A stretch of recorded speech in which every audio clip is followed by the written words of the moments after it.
Esto es Zona Criminológica. Aquí encontrarás entrevistas e información de interés sobre criminología y criminalística. Bienvenido a tu zona. ¡Comenzamos!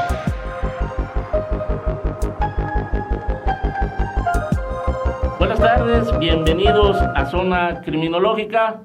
¿Cómo estás, Felipe? Te extrañamos la vez pasada, por cuestiones de trabajo no nos pudiste acompañar, pero bienvenido de nueva cuenta a este espacio. ¿Cómo estás? Bien, buenas tardes a todos. Aquí estamos nuevamente para participar y conocer de temas importantes que se abordan aquí, ¿no? Bien, nada más así, ya vi que aquí nos gusta ser un poco comunicativos. Un saludo a nuestros hermanos nicaragüenses que se acaban de añadir, de formar parte de esta comunidad.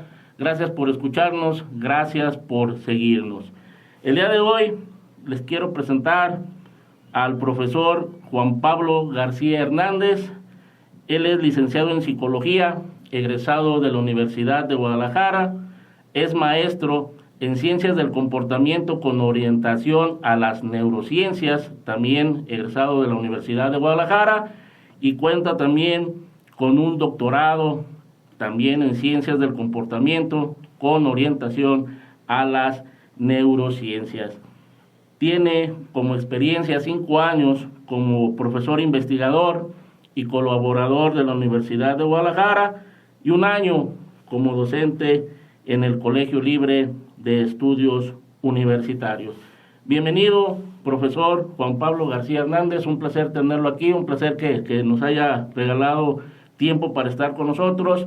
Y el día de hoy vamos a platicar de un tema básico, elemental, indispensable para toda investigación. La metodología es indispensable para cualquier disciplina para llegar a un resultado científico. Entonces, maestro Juan Pablo, bienvenido de nueva cuenta.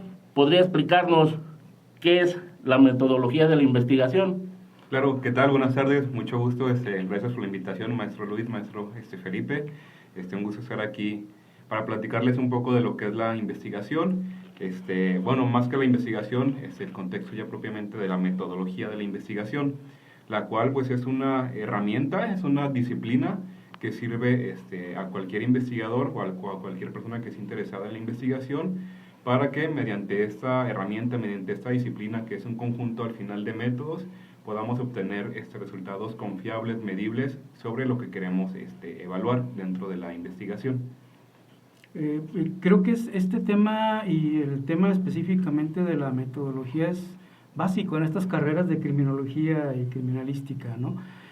¿Cómo se puede aplicar el criminólogo? Creo que es uno de los aspectos importantes. ¿Qué tan importante es la metodología en el ámbito criminológico? Es una herramienta muy importante, sobre todo para la profesionalización de los futuros criminólogos, criminalistas, incluso para las personas que ya son licenciados en el área, precisamente porque mediante esta herramienta el profesionista o futuro profesionista puede mantenerse actualizado con respecto a la información, ahora sí que novedosa, o al conocimiento novedoso, e incluso generar conocimiento nuevo con base a cierta área de estudio, hablando en este caso particular del criminólogo. En la actualidad, por ejemplo, en antaño, en cuestión de peritajes, a veces la ley establecía que nada más con que tuvieras expertise o experiencia en tu disciplina o en tu oficio, podías emitir una opinión de experto, ¿no? Me acuerdo cuando terminaban esos peritajes de, según mi saber y buen entender, yo concluyo que esto. Entonces, en estos tiempos, ese tipo de personas con una experiencia, digamos, empírica en algún oficio o en alguna disciplina, ¿a qué retos se enfrentarían en la actualidad con tanto avance tecnológico, con el cambio del sistema penal que ya te exige, digamos, una profesionalización? Que ya te piden explicar tu metodología, porque imagínate, si eres un experto empírico, ¿cómo podrías explicar tu metodología, no? ¿Cuál es tu argumento técnico, científico? Pues decir, no, es que yo tengo experiencia haciendo casas, pero yo sé que el ladrillo ese es maceroso, entonces se cae. Pero no sé si en estos tiempos eso alcanzaría o no alcanzaría. Creo que precisamente ahí estaría la principal dificultad, el poder explicar el proceso técnico actual. Precisamente alguien de una o dos décadas atrás, que no estaría familiarizado con las tecnologías actuales, precisamente el poder explicar cómo se hace o cómo se utiliza algo, estaría o ahí radicaría esa dificultad, que precisamente entonces estas nuevas tecnologías o el avance de la tecnología es lo que nos permite en investigaciones en general poder avanzar en el conocimiento. Al final la misma tecnología va a servir como un tope, de cierta manera, para poder avanzar o no en el conocimiento. En ciertos casos, hay otros casos donde la tecnología no es, o la ciencia no es tan dependiente de la tecnología, va a depender o no. Pero sí, ahí estaría o ahí radicaría el principal impedimento. Y aquí yo creo en este punto que abordas es importante saber cómo llegaste a esa conclusión, ¿no? Es decir, como decías, a lo mejor sí, por lo que yo creo, yo pienso, por mi experiencia, pero ahora tienes que demostrarlo con un procedimiento, con una metodología de cómo fue que llegaste a esa conclusión.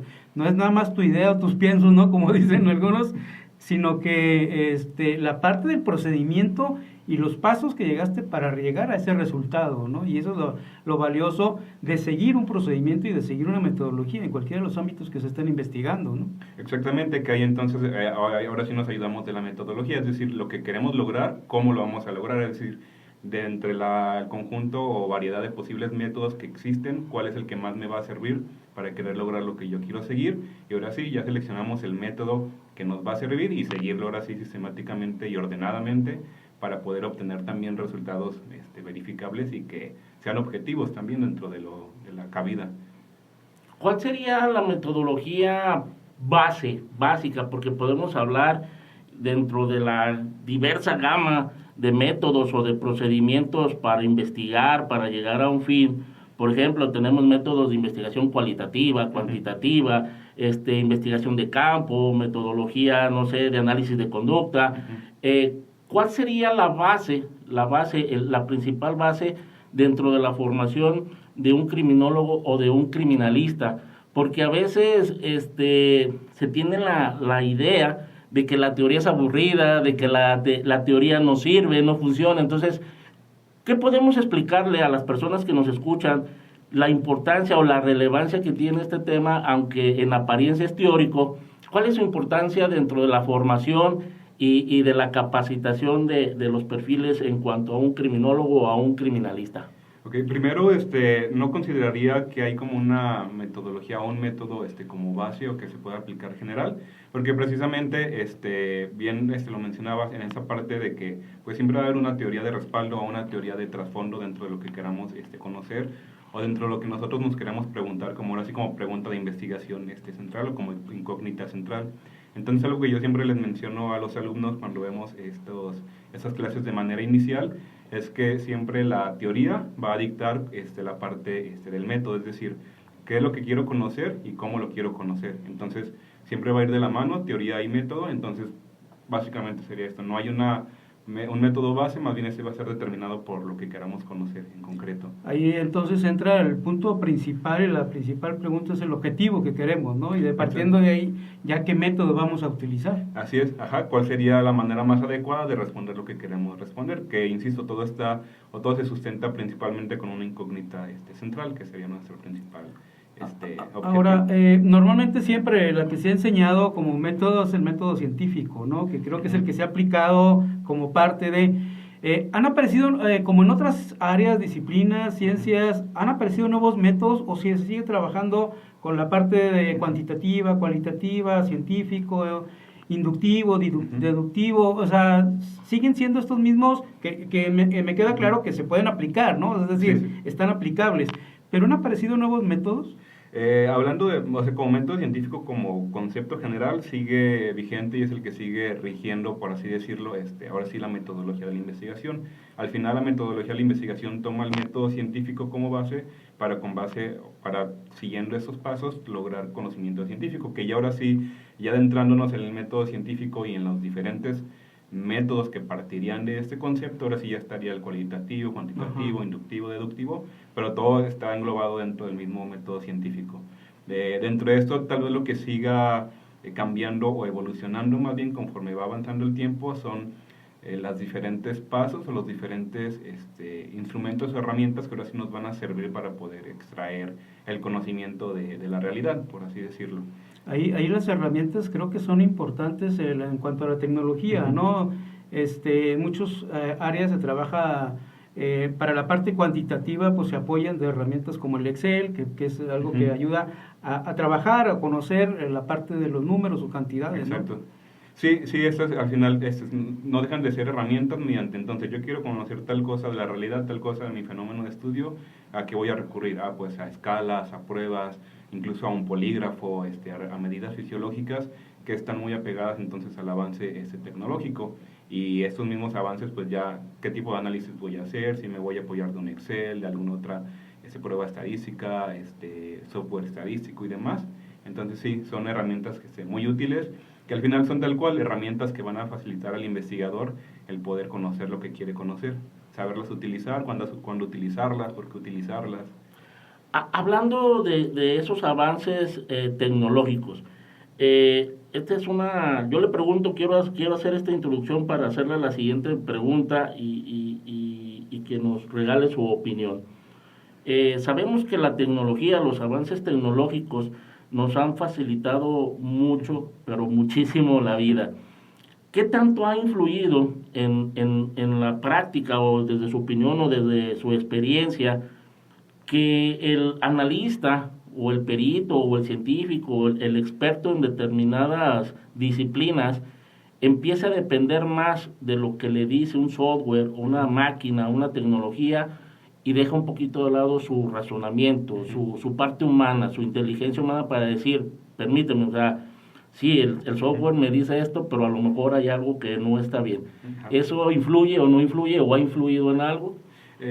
No debería de influir, porque al final siempre se deben utilizar con el apropiado discernimiento, es decir, las utilizo tal cual como una herramienta que me van a facilitar o ahorrar un poquito el tiempo en los análisis, en la recabada de datos y demás, pero aquí entra ahora sí que la parte activa del investigador, del perito o de la persona que vaya a analizar esos datos, de bien, ya tengo esos datos en concreto, el programa, el software, el análisis me arrojó esto, pero yo ahora sí, ¿qué interpreto de aquí, qué quiero extraer y cómo los voy a aplicar a la realidad? Porque sí, nos va a facilitar y nos debe de facilitar el tiempo, pero no nos va a decir lo que queremos decir, porque ahora sí sería la mezcla entre esta parte tecnológica y pues el raciocinio del investigador, del peritaje, de los demás, sí, la combinación de ambos.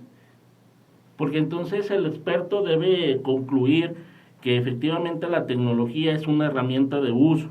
Exacto. No es quien va a suplir su raciocinio, su capacidad de análisis o analítica para resolver un problema que se le ha planteado dentro de una investigación. Entonces, eso es algo que sí, jóvenes deben de empezar a tomar en cuenta, que la tecnología es una herramienta, no es la solución. Es una herramienta que te va a dar más rapidez, más eficiencia, capacidad, no sé, en cuestiones de procesamiento de datos. A lo mejor puedes trabajar en un día lo que podrías manualmente trabajar en 15 días, pero al final de cuentas es una herramienta y no va a sustituir la capacidad analítica del ser humano. Eso sí, tómenlo mucho en cuenta. Y sobre todo también, yo siempre a los alumnos en el trabajo de la investigación criminológica, que no se queden nada más con relación a los datos que reciben o que logran identificar, ya sea desde la parte documental o desde los datos estadísticos o de trabajos de otras investigaciones, sino que el trabajo de campo también es importante desde el ámbito criminológico, viendo, por ejemplo, si ellos están haciendo un estudio de una colonia en cuanto a su problemática, pues es importante ir a conocer la colonia, qué está sucediendo, y ese trabajo de campo también tiene un procedimiento y tiene también diferentes instrumentos, ¿no?, de medición en cuanto a exploración dentro del campo, ¿no? Sí, dentro de eso pues al menos se divide en tres grandes tipos de investigación ya desde esta perspectiva, que pues ya las menciono. La primera es la de la documental, que pues es todo desde literatura ya existente.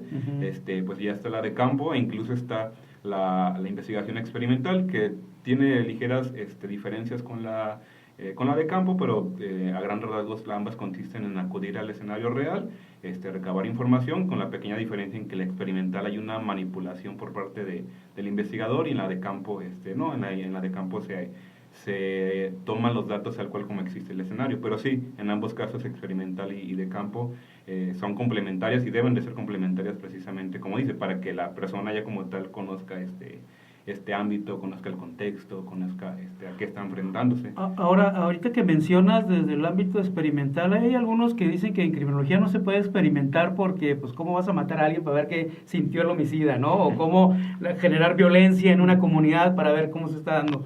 Realmente es así, o sea, sí yo digo que hay unos campos de investigación en psicología social, trabajan parte de estos experimentos sociales que a veces encontramos en algunos programas de cómo reacciona la gente ante cierta situación, ¿no? Sí. Eso es obviamente generar, provocar y estás experimentando el comportamiento. ¿Se puede hacer la experimentación dentro de la criminología? A lo mejor con ciertas limitantes, pero sí considero que se puede hacer, tal vez en un escenario tan real como podría ser, no sé, en el centro de la ciudad o en un contexto similar, pero tal vez en un contexto un poco más cerrado, como en una escuela, un hospital, una sala de espera, donde puede hacerse pasar por un escenario real, pero meter alguna variable como algún sujeto que sea parte del experimento, que pueda ayudar o influir de manera indirecta, que pueda haber cierto control de esta variable de cierta manera. Entonces, a lo mejor no de manera tan macro, pero sí se podría... Me recuerdo ahorita al experimento de la prisión de Stanford, ¿no? Que hicieron un experimento con estudiantes. Ajá, sí, así es, en un ambiente pues más o menos controlado, con ciertas instrucciones, ciertas variables controladas, y pues se dio ese tan famoso experimento de Stanford. Y el de la televisión francesa, aunque me comentabas hace mucho tiempo, de donde... Bueno, fue del Zimbardo de la maldad, ¿no? Hay un experimento en donde ponen a un supuesto sujeto que está respondiendo preguntas y la persona que está siendo, ¿cómo decimos?, víctima, parte del experimento le hace preguntas y le hace descargas, ¿no? Sí. ¿Verdad? Es un experimento que creo que ya hace tiempo que lo hicieron ¿no? Sí, que siguen siendo en un contexto, sí experimental, pero un poquito ya más, ahora sí que más controlado, a pesar de que la persona que es participante no sabe que es un ambiente controlado, se hace pasar o se pretende que se pase por un ambiente natural, pero sí está muchas veces un ambiente de laboratorio o un lugar donde se pueda controlar muchas variables.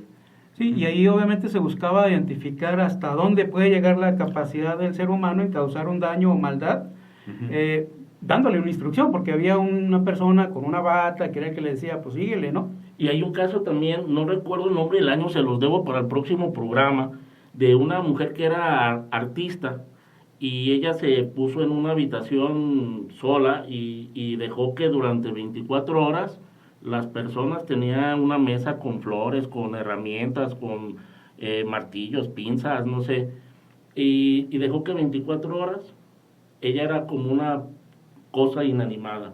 La gente que quería experimentar ahí con ella podía hacer con ella lo que quisiera, y ahí es donde ella dice, y vivió en carne propia literalmente, dice, la maldad humana, o sea, es la maldad humana en ese experimento de conducta. Entonces, en particular. aquí podemos llegar que, como dice el doctor, se puede aplicar en ciertos ámbitos de la criminología el aspecto de la experimentación, ¿no? Sí, tal vez más difícil, como podría ser ya en una investigación de campo, pero sí se podría utilizar, también siempre considerando la parte ética, que actualmente a lo mejor esos experimentos, los de Stanford, los de la prisión, incluso los de la mujer que menciona, pues ya difícilmente se podrían realizar en la actualidad por cuestiones éticas, y claramente y correctamente pues sí está más controlado la ética, que al final cualquier experimento, cualquier investigación debe de estar precisamente aprobado por un comité de ética para que no vaya a haber pues ningún daño a terceros física o moralmente, precisamente.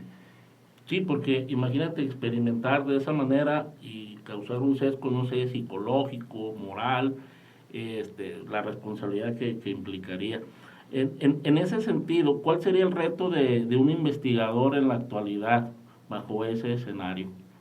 ¿Bajo el escenario de la ética o...? Pues no lo vería tanto como un reto, más bien pues siempre apegarse a lo que, ahora sí que es aceptado, siempre considerando el contexto sociocultural, no buscar experimentos que estén fuera de ese alcance y que precisamente no vayan a dañar de alguna manera la integridad de la persona. Sí suele haber experimentos, ya hablando a lo mejor desde un poquito de mi área de las neurociencias, que implica ciertos niveles de estrés, por ejemplo, que no son tan delicados como podría ser un daño físico propiamente, pero igual está regulado bajo pues cierto comité de ética, la persona está informada previamente a la contestación, a la participación, y se pueden retirar en cualquier momento. Eso es pues casi de ley para cualquier experimento. Entonces, pues siempre y cuando se atengan o se apeguen a ciertas normativas, a ciertos reglamentos o guías éticas, no debería de haber este obstáculo, vaya. Que siempre hay reglamentos o guías, tanto nacionales como internacionales, para el trato de personas, que sería dentro de nuestra área, vaya, cuando trabajamos con personas. Aquí cambiando un poquito de tema, ¿cómo has visto tú? Comentas que tienes un año como docente impartiendo la materia. ¿Qué respuesta hay de los muchachos? Porque a veces la materia de metodología como que no les agrada mucho, ¿no? Sí, es pues un poquito el prejuicio que le tenemos a la materia desde siempre. Yo incluso lo viví también cuando fui alumno, que es metodología de la investigación, o todas las materias relacionadas, pues sí le tenemos cierto, pues no sé si decirlo, prejuicio, cierto sesgo a materias aburridas y demás, pero pues sí, en efecto se mantiene un poquito el interés que se tiene tanto por la materia propiamente de metodología, como por la realización posterior de una tesis, que también imparto la materia, y pues van de la mano. Entonces, sí nos falta mucho la cultura de la investigación, pues desde edades tempranas o desde vocaciones tempranas, y pues sí, al final son muy pocos los licenciados yo creo que en cualquier carrera que terminamos dedicándonos a la investigación.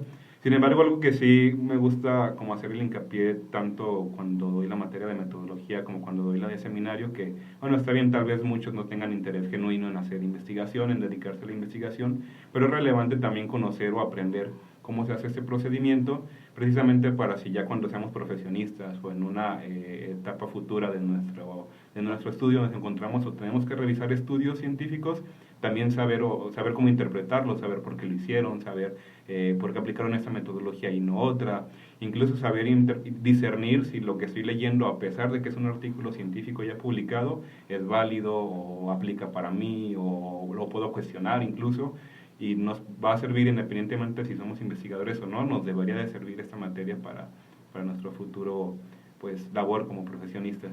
Pero sí, definitivamente, y contestando la pregunta, creo que en concreto no suele haber mucho interés en la investigación, pero yo creo que es algo pues global, o al menos se ha ido perdiendo, ¿no? Yo creo sí. que se ha ido perdiendo.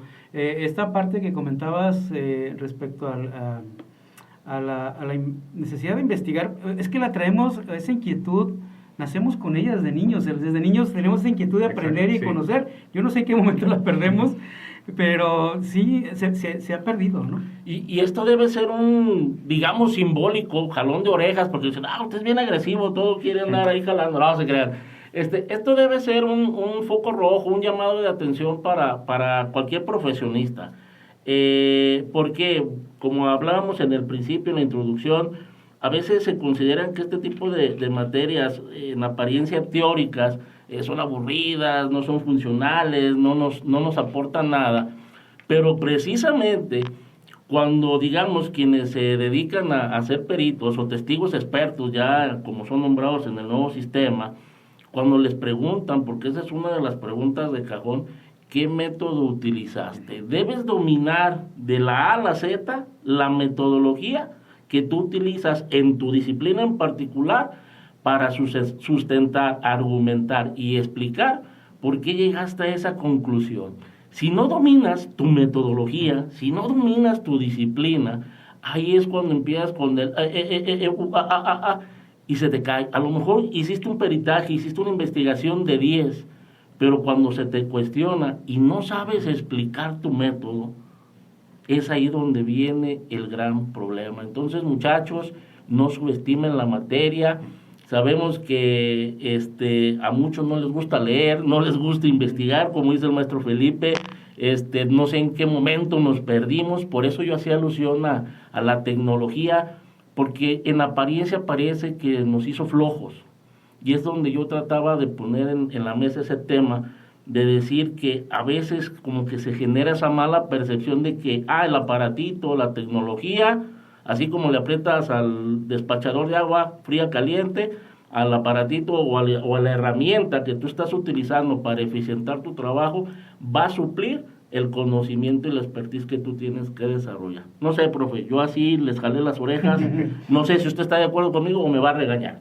No, de acuerdo, completamente de acuerdo en el hecho de que, sí, ahorita que hablaba del método de que pues al final, qué tanto eso nos puede dar o no nuestros resultados y qué tanto pueden ser realmente como nosotros los decimos, por lo mismo entonces sí, antes de eso determinar bien dices el método precisamente o el método preciso a seguirlo de manera pues tal cual estricta para que entonces lo que resulte de aquí sea por completo objetivo y verificable. Y si yo hago ese método, que la persona fulanito, menganito pueda seguir ese método de la misma manera, tal cual los pasos que yo seguí, y en teoría debe de obtener resultados casi iguales, de igual manera objetivos y verificables. De lo contrario, entre menos estructurado sea este método, pues más vagos van a ser los resultados y por lo tanto nuestras interpretaciones. Entonces sí, siempre pegarnos a un método pues lo mejor posible y considerar pues esas herramientas tal cual como herramientas, al final como instrumentos que nos van a facilitar el trabajo, como cualquier cosa que siempre sigue surgiendo, ¿no? El uso de celulares, toda la tecnología al final son herramientas y saberlas utilizar sin que nos vayamos por el otro lado o por la otra parte del arma filosa que pueda ser contraproducente. Es que yo coincido en esa parte en el sentido de que son herramientas, ¿no? La tecnología es una herramienta, el problema es que nosotros nos hemos equivocado a interpretar esa herramienta y queremos que esa herramienta nos resuelva los problemas. Dejamos de lado nuestro razonamiento, nuestro pensamiento lógico, crítico y todo esto, y queremos que la herramienta nos solucione todo, ¿no? Entonces, como que hemos caído en esa comodidad o en ese error o esa interpretación errónea de lo que una herramienta tecnológica nos puede ayudar, ¿no? En este punto, y ahorita que mencionaba, ¿qué tan importante es entonces para el investigador dentro de la metodología este pensamiento crítico, ¿no? Ir enseñando a los chicos un pensamiento crítico. Es bastante importante, diría que es bastante importante. Para empezar, yo creo que para cualquier área profesionalizante, ya sea investigación o cualquier área, pues sabemos que es bastante importante, pero ya centrándonos en la investigación, y ya sea como profesión o como oficio principal o como lateral, que a veces se tiene también, pues también es, pues yo creo que algo de lo central, precisamente porque pues todo surge, o una investigación en sí surge, pues igual si sabemos o recordamos el método científico que comienza por esta observación, después de la observación tenemos el planteamiento del problema, entonces para nosotros podernos plantear un problema con base a lo que observamos en nuestro entorno, entonces sí necesitamos tener pues pensamiento crítico, estarnos preguntando constantemente, cuestionando, ahora sí que curiosos como sabemos de naturaleza, entonces pues ahora sí que es importante casi desde el primer paso del método científico hasta el último, que terminamos en la interpretación de los resultados y en la postulación de conclusiones. Entonces sí, de inicio a fin es bastante importante el pensamiento crítico. Creo que es muy importante en un investigador, ¿no? Tener ese pensamiento de estar cuestionando, porque si damos por hecho ya todo, o sea, al final de cuentas caemos en cuestiones erróneas, o no sé. El estar cuestionando y estarnos preguntando, hablábamos en un momento de un otro programa de estas preguntas que se hace el criminalista o el criminólogo, ¿no? 7 o 5 preguntas. Es que siempre tenemos que estarnos cuestionando esto para poder llegar a un resultado, ¿no?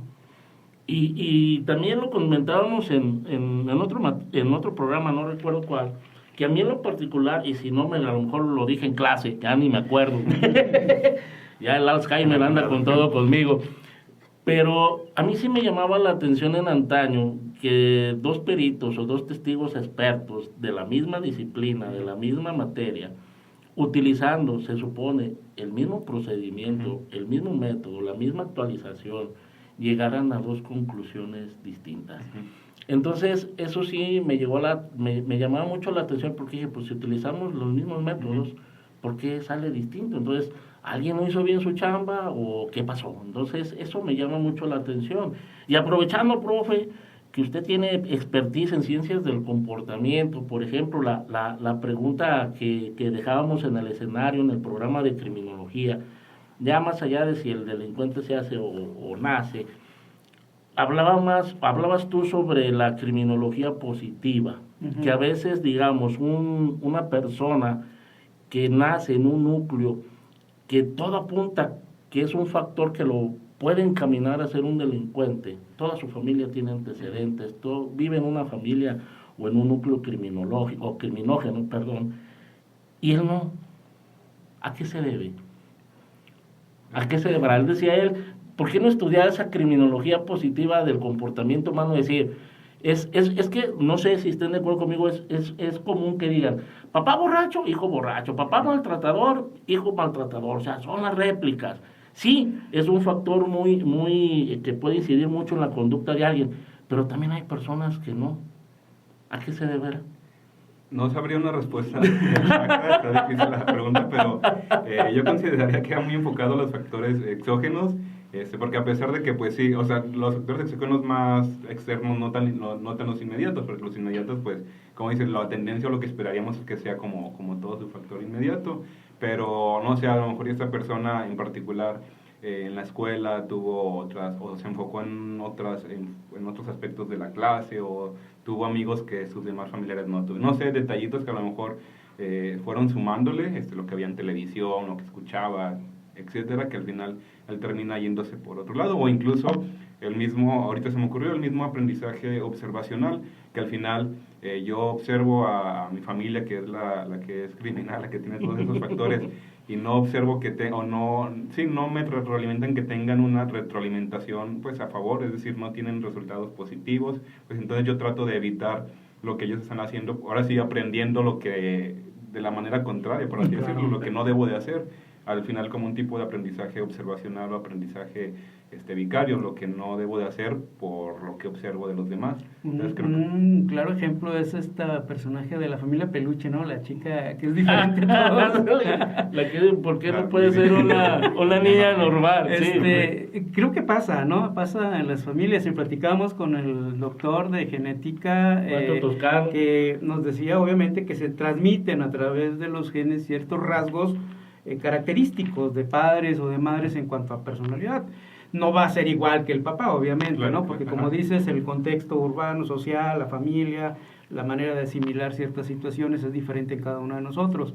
Pero sí, en esta pregunta que comentas, que planteas, el por qué sucede es algo que creo que también es un campo de investigación que para los chicos deberían trabajar una tesis en eso, ¿no? Sería interesante un tema de decir, ¿por qué en una familia en donde todos están inmersos en actividades delictivas hay una persona que no cae dentro de esa actividad, ¿no? Y es completamente diferente. Irónicamente, ese sería tu planteamiento del problema. Exacto. ¿Y qué herramienta utilizarías para aclarar ese planteamiento del problema, profesor? Habría que leer bastante para conocer ahora sí que la metodología adecuada Sí, utilizar la adecuada, ¿no? La metodología. Entonces, muchachos, vuelvo a insistir, a veces, insisto, porque es común como docentes que a veces tengan más tendencia a las materias prácticas, porque pues es bonito hacer, deshacer, tumbar, explotar, no se crean. Pero la teoría es la base, es parte fundamental. Debes de entender lo que estás haciendo, porque tú puedes desarrollar una pericia fenomenal en cuestiones prácticas, pero estarías regresando en el escenario de a mi buen entender y saber es esto. ¿Pero por qué llegaste a esa conclusión? Pues no sé, porque siempre ha sido así. ¿Qué método utilizaste? Pues ese. Entonces no puedes llegar a un juicio a hablar o argumentar de esa manera. Entonces, muchachos, la metodología es parte esencial de toda disciplina, porque no solo hay investigación criminal, no solo hay investigación relacionada con cuestiones de fenómenos sociales, tenemos investigación médica para ver avances, tenemos investigaciones sociales, hasta de mercadotecnia, todo ese tipo de cosas. Profesor, ¿algo más que quiera agregar? Algo más, no, pues yo creo que esa parte de que pues busquemos, que no perdamos la curiosidad que como ya mencionaba, generalmente la tenemos innata y como niños siempre solíamos buscar o tratar de buscar respuestas, que tratemos de mantenerla. Si la investigación no es nuestro principal, pues ahora sí que fuente de profesión, pues siempre algo que me gusta de la investigación en general es que pues es una profesión de cierta manera algo noble, por llamarlo de esa manera, porque la podemos combinar con otras prácticas. Por ejemplo, al menos hablando desde mi posición como psicólogo, sé que puede haber psicólogos, psicoterapeutas que también se dediquen a la investigación, docentes, como en mi caso, que me puedo dedicar a la investigación, casi en cualquier área la podemos combinar con una investigación, ya sea la investigación como profesión principal o no, es de cierta manera pues muy noble, muy flexible. Entonces creo que encontrándole el gusto, sabiendo que a través de esta profesión podemos generar conocimiento nuevo, generar conocimiento nuevo para solucionar problemas, yo creo que es cuestión de encontrarle el gusto y de encontrarle para qué nos sirve al final la investigación, y si ya de plano no, también saber cómo a través de esta materia de metodología de la investigación podemos obtener herramientas para tener una labor lo más profesional posible, siempre estando actualizados, siempre manteniéndonos, pues, criticando todo de manera, todo el conocimiento que encontramos de manera más razonable posible y demás. Y bueno, yo aquí también agregaría, y así un llamado a los alumnos, estudiantes en general, porque los tres pues somos docentes, y creo que hace falta también esa parte. Vemos a veces muchos chicos como que se quedan con la duda pero no preguntan, ¿no? Entonces ese miedo a preguntar también, no sé en qué momento lo sucedió. A lo mejor igual uno cuando estaba estudiando llegaba a una situación porque el maestro lo veía como que con cara de enojado, no sé, pero no tengan miedo a preguntar, porque es parte del proceso de aprendizaje, ¿no? O sea, nadie nacimos aprendiendo, todos fuimos preguntando y experimentando y fuimos aprendiendo las cosas así. Entonces, yo invito a los chicos que en sus clases pregunten, ¿no? Sin miedo. En este sentido, les va a ir ayudando, obviamente, a un proceso, sí, pensamiento crítico, a un proceso de aprendizaje mucho más enriquecedor. Y como decías también, pues a leer, ¿no?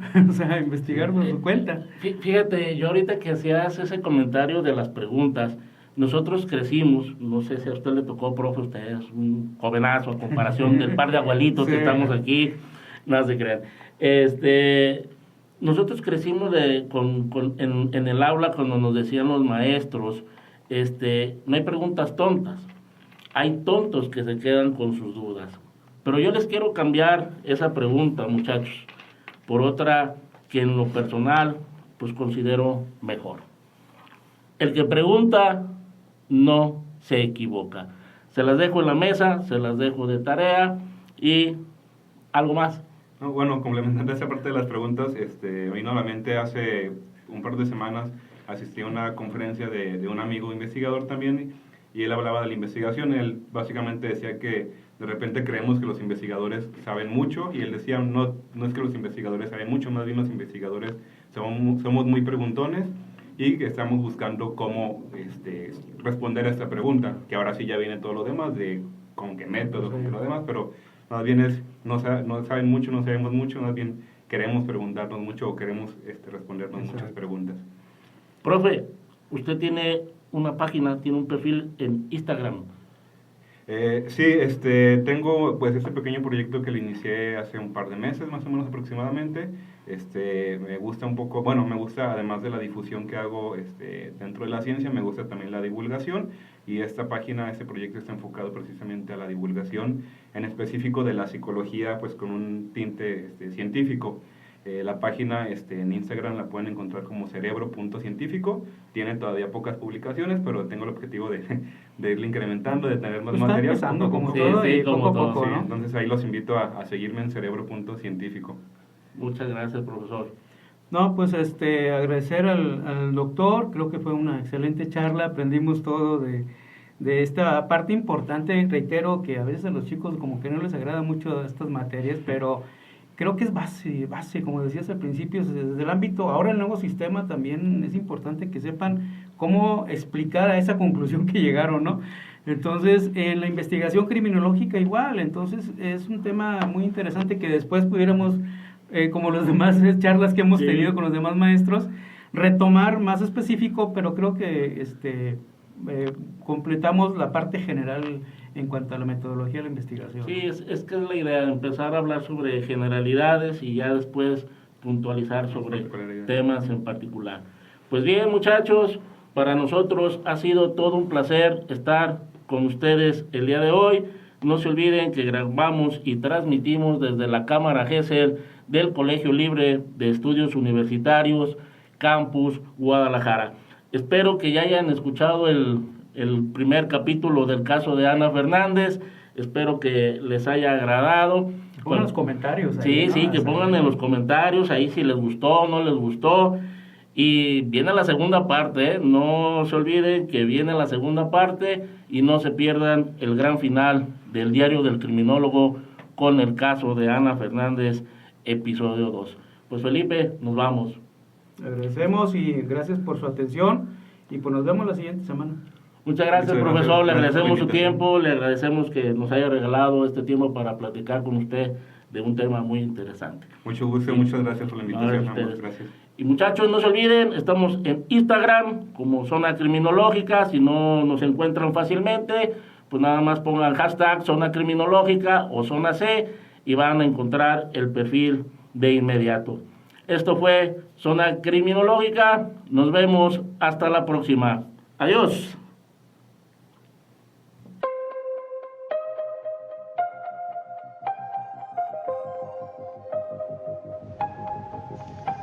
Esto fue Zona Criminológica. No te olvides de escucharnos y seguirnos en nuestras redes sociales.